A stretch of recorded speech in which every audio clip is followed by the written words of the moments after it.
Este es el estado de situación en el que está hoy la política colombiana. Por eso, más que interesante poder conversar con uno de los protagonistas de la política colombiana desde el sector que está hoy sufriendo esta situación, que es el oficialismo. Alfredo Mondragón es miembro de la Cámara de Representantes por el Pacto Histórico, por el partido del presidente, y está en contacto con nosotros. Congresista, ¿cómo le va? Lo saluda Darío Misraji. Hola Daniel, a toda la audiencia, saludos, buenos días.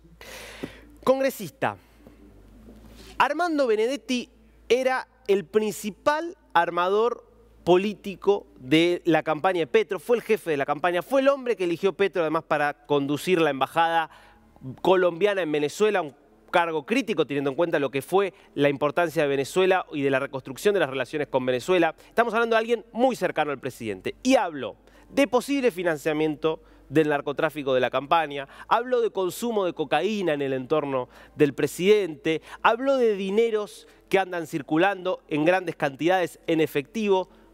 ¿Cómo recupera el gobierno la confianza después de todas estas declaraciones?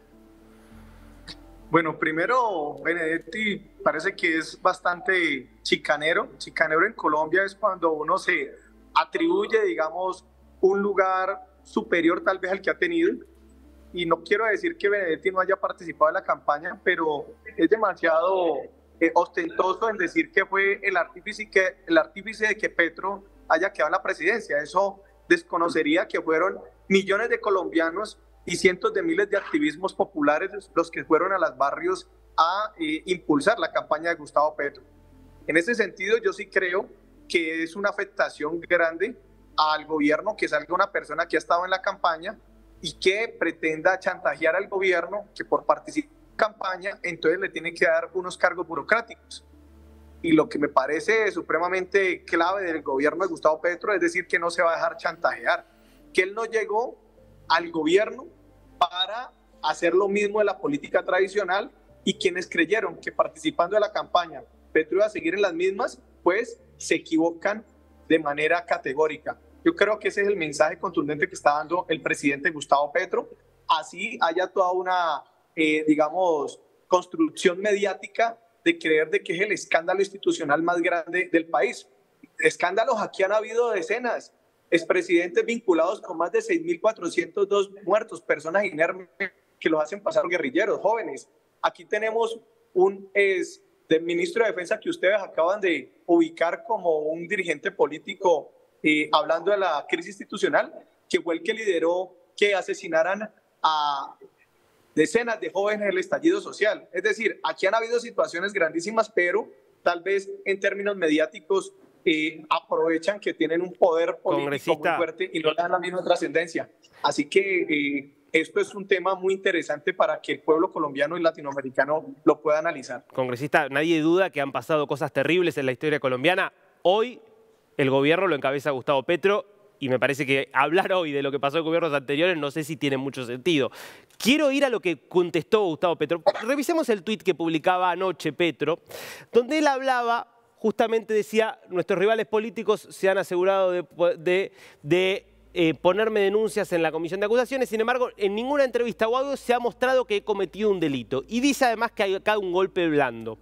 A mí lo que me interesa preguntarle es, primero, él dice, bueno, no se prueba que cometió un delito, es verdad, pero Benedetti habla de delitos graves, de delitos que involucran a su campaña. Entonces, la pregunta sería, primero, ¿qué se hace frente a una denuncia que hace el que estaba a cargo de la campaña o que tenía responsabilidades en la campaña y que dice que había dinero en el narcotráfico o que pudo haber habido dinero en el narcotráfico? Pues lo que está ahí estableciendo Benedetti es que se está autoincriminando, porque Correcto. si él recibió dineros que no tienen una procedencia clara, pero además que no entraron oficialmente a la campaña y él se quedó con ellos, él se está autoincriminando. Y lo concreto es que él nunca fue el titular de manejar los recursos de la campaña. La campaña hoy, los recursos están certificados por el Consejo Nacional Electoral de la Transparencia. De tal manera que lo que hace Gustavo Petro, el presidente, es en lugar de tapar, de esconder la situación, va y le dice que va a tener que explicar sus declaraciones ante el fiscal. ¿Y quién es hoy el fiscal? Una persona con un poder institucional muy grande que lo está utilizando de manera amañada para convertirse básicamente en el jefe de la oposición en Colombia. El fiscal no quiere atender de manera contundente con la celeridad del caso situaciones de posibles masacres en Colombia, de quién fue el que desarrolló efectivamente estas chuzadas que se plantean, interceptaciones a los teléfonos de algunas personas, pero sí está muy atento para tratar de hacer discursos en contra del gobierno.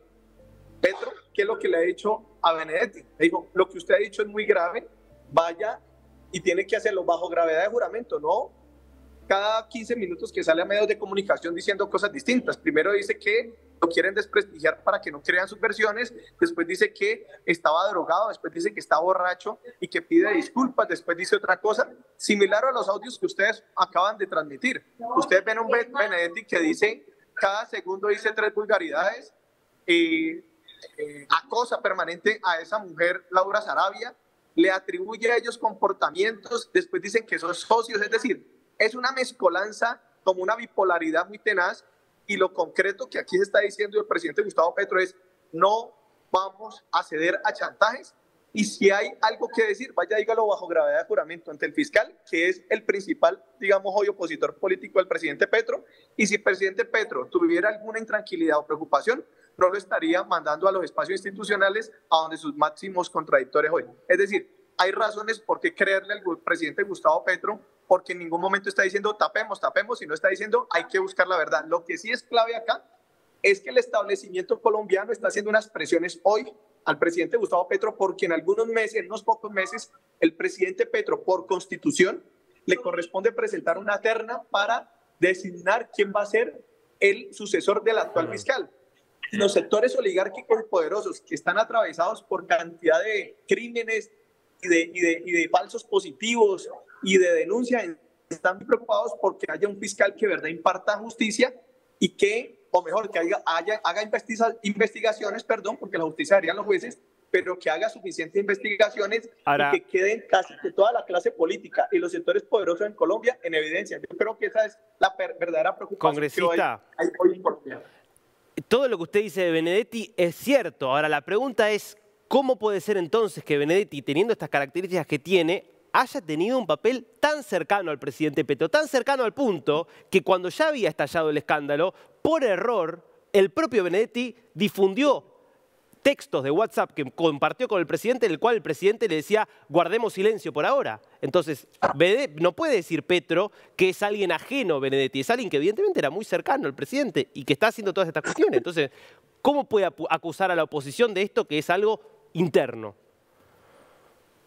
No, pero aquí hay dos cosas distintas. Una cosa es cómo hayan llegado esos audios, que una cosa es un chat que usted acaba de mencionar, otra cosa son los audios que todavía no me queda muy claro cómo los adquiere Semana, pero recuerden ustedes, si ustedes lo publicaron ahora, Semana, que se ha convertido en el principal medio de comunicación político en contra del gobierno, ya funciona de esa manera, y Vicky Dávila, que ella merece todo el respeto, pero reconozcamos que es una dirigente política en los medios de comunicación construyendo noticias en contra del gobierno. Ella mantiene muy atenta de controvertir a Petro, pero muy poco está atenta de controvertir, por lo menos anteriormente a Duque o anteriormente a Uribe o ahora al fiscal. Hace parte de esos ejercicios de ver por un solo ojo, solamente ve las equivocaciones o posibles equivocaciones del gobierno, pero no ve las que pueden hacer sectores del poder y como en este caso el fiscal. En ese sentido, lo que estamos diciendo nosotros es que eso que salen de esas declaraciones o en esos chats, en esos audios de Benedetti, lo que hay que atender es que se haga un proceso de investigación. Es que Petro quiere la verdad, pero la verdad no manejada y acomodada según un relato mediático, sino sobre la base de la gravedad de juramento. Que vaya y diga de verdad una versión y que no esté contradiciendo cada 15 minutos. Y pero entonces, ¿por qué en privado Petro le dijo que mejor guardar, por qué por privado Petro le dijo a Benedetti que mejor guardar silencio cuando empezó ya a estallar este conflicto? Claro, uno puede especular de muchas cosas, pero lo que eso tiene que irse a los espacios institucionales para mirar cuál era el tratamiento que estaba dando. Porque inicialmente ese chat que usted está diciendo serían las conversaciones iniciales en las cuales Benedetti estaba diciendo, es que Sarabia me está atacando, me está afectando, y un poco Petro tratando de decir, bueno, no se pongan a darse tan duro, ¿cierto? Miremos después cómo revisamos, pero después empieza un desenlace pues, de todo este tipo de audios. Lo que yo quiero decir es que todo ese tipo, esos chats, esas conversaciones anteriores, esos audios tienen que llegar a un espacio institucional para que le den no un manejo, digamos, mediático acomodado a ciertas interpretaciones, sino que tenga una especie de continuidad y rigurosidad. Pero lo que aquí no puede quedar en duda es que el presidente Petro está diciendo que vaya eso a la justicia, que vaya eso a que haya verdad. Pero también que entiendan que aquí la presión que hay es que el establecimiento le está doliendo mucho que Petro en los próximos meses le toca que presentar una terna para definir fiscal, y este fiscal que ha estado muy cercano supuestamente a procesos de investigación del Clan del Golfo. Recuerden que ustedes a la fiscalía le entregaron un listado de posibles personas que iban a asesinar el Clan del Golfo, que es un grupo criminal en Colombia, y resultó que este grupo, que la fiscalía no hizo nada, y al parecer han asesinado varias personas que se habían anunciado que iban a ser asesinadas. Pero también recuerden, es un informante del Clan del Golfo, lo que dice un agente que es el que hace las interceptaciones, el que le entrega los números que tenían que intervenir y que la fiscalía aceptó. Y cuando dieron cuenta que no tenía que ver con el proceso, la fiscalía dejó que siguieran habiendo escuchas. Es decir, es muy extraño ese vínculo de la fiscalía con el tema del Clan del Golfo, y también la preocupación de las élites en Colombia que han estado metidas en cantidad de situaciones de posible criminalidad, que estén supremamente angustiadas porque Petro pueda llegar a tener un fiscal que de verdad haga investigaciones de las masacres, de todos los crímenes que se han cometido en Colombia. Yo creo que esa es la gran preocupación. Le hago una última pregunta, congresista, que nos quedamos sin tiempo. ¿Por qué llegaron a tener un papel tan importante en el gobierno de Petro dos figuras como Benedetti y Saravia, que evidentemente eran figuras bastante reprochables? Pues fíjate que la contradicción, Benedetti, que dice que cumplió un papel muy importante y que a él le debemos haber ganado Petro en la práctica, es bastante vanidoso. Es desconocer a miles y miles de jóvenes, mujeres, mayores, personas del común que se echaron al hombro la campaña, ¿ya? Él dice que le pagaron mal y que esa designación como embajador en Venezuela era una cosa de segundo peso. Es decir, al fin, ¿qué? ¿Es un cargo de medio pelo o era un cargo muy importante? Yo lo que creo es que en concreto hay una intención, digamos, yo sí creo bastante tradicional de creer de que la política se hace para hacer intercambios, y creo que estrelló Benedetti con Petro porque creía que le iba a hacer funcionar esas formas tradicionales, y Petro ha dicho, no, esto es para sacar adelante, es un programa de gobierno, no para satisfacer una necesidad o una voracidad burocrática. Lo otro es que si Petro atrajo a Saravia para que la acompañara cotidianamente en sus funciones, es porque fue construyendo un círculo de confianza. En ese sentido, yo lo que creo es que las investigaciones son las que se tienen que hacer, pero no pueden hacerse sobre medios de comunicación donde en 15 minutos dicen una cosa y a los 15 minutos dicen, porque eso pierde seriedad. Y entonces dicen, créanle a los borrachos porque es como creerle a los niños, pero también después dicen, créanle a los drogaditos porque él se autorreconoce como drogadicto. Finalmente, ¿a quién le creemos? ¿Al Benedetti borracho, al Benedetti drogadicto, al Benedetti dolido, o al Benedetti también que ha dicho que esos audios han sido manipulados y se lo dijo a el medio de comunicación que lo sacó? Es decir, Benedetti ha enredado esto de manera muy tremenda y ha sido el presidente diciendo, vaya a la fiscalía, donde su principal enemigo político, vaya a que revisen de manera rigurosa, bajo gravedad de juramento, lo que tenga que decir, porque no se puede cercenar la verdad. Esa es la realidad hoy en Colombia. Congresista Mondragón, muchísimas gracias por este tiempo con DNews. A ustedes muchas gracias, que estén muy bien.